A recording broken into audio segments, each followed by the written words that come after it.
ਅੱਜ ਆਏ ਆ ਜੀ ਇੱਥੇ ਫਾਰਮ ਤੇ ਫਿਰ ਕੰਮ ਸ਼ਮ ਕੀਤਾ 2-3 ਘੰਟੇ ਲੱਗੇ ਨੇ। ਹੁਣ ਬੈਠੇ ਚਾਹ ਪੀ ਰਹੇ ਹਾਂ ਜੀ।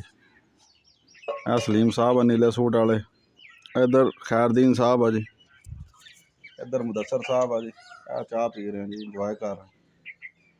ਇਹ ਪਿੱਛੇ ਬੱਚੀਆਂ ਫਿਰਦੀਆਂ।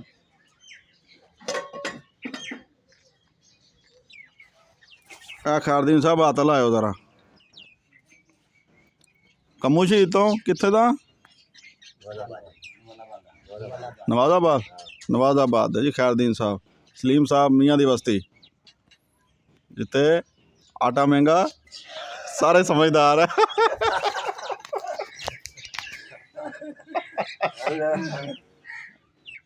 ਫਾਰਮ ਦੀ ਚਾਹ ਪੀਣ ਦਾ ਜੀ ਆਪਣਾ ਹੀ ਮਜ਼ਾ। ਔਰ ਜਿਨ੍ਹਾਂ ਨੇ ਫਾਰਮਾਂ ਦੀ ਚਾਹ ਨਹੀਂ ਪੀਤੀ, ਕਿਤੇ ਪੀ ਕੇ ਦੇਖਣ ਤੇ ਘਰ ਦੀ ਚਾਹ ਭੁੱਲ ਜਾਣਗੇ। ਖਾਲਸ ਦੁੱਧ ਔਰ ਚਾਹ ਮੱਖਣ ਮਲਾਈ ਵਰਗੀ ਅੰਦਰ ਜਾਵੇ ਤੇ ਮਜ਼ਾ ਦਿੰਦੀ, ਸਕੂਨ ਦਿੰਦੀ। ਔਰ ਉੱਤੋਂ ਸਰਦੀ, ਉੱਤੋਂ ਧੁੱਪ ਤੇ ਚਾਹ ਦਾ ਕੱਪ, ਮਜ਼ਾ ਹੀ ਮਜ਼ੇ। ਆਏ ਹਾਏ।